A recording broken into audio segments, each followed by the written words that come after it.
that every single subcommittee across the entire system, House and Senate, start holding hearings in which they bring in Lean Six Sigma experts and practitioners, and they apply it to every single element of the federal government.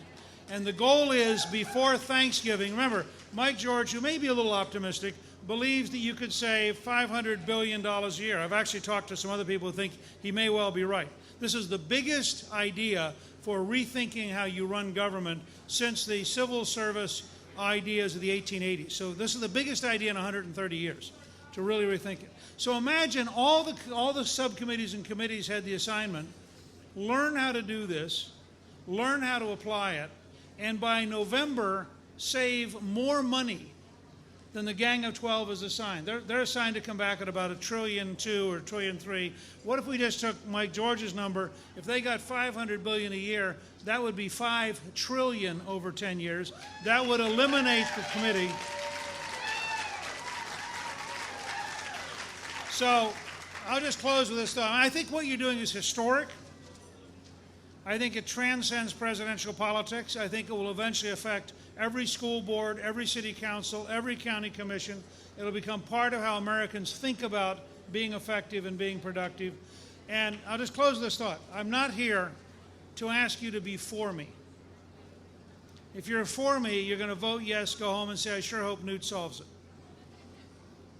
That was frankly part of Obama's problem. He communicated, I can get it done, don't worry about it. That's not possible. This is a huge, complicated nation in the greatest trouble it's been in since 1860. To fix this, I'm going to ask you to be with me for the next 8 years, to remind your congressmen and your senators what they should be doing, to remind your state legislators, your governor, what they should be doing, your city council, county commission. But also, if we enforce the 10th Amendment and we shrink power in Washington and we return it to Iowa, we had better grow citizens to fill the vacuum. So I need you to be with me to turn this country around. I'd be very honored if you were with me today and voted for me in the straw poll. Calista and I are delighted to be here. We're so proud of what Mike has launched and what you are now doing. This is, I think, as remarkable a citizen effort as anything I've seen in my lifetime.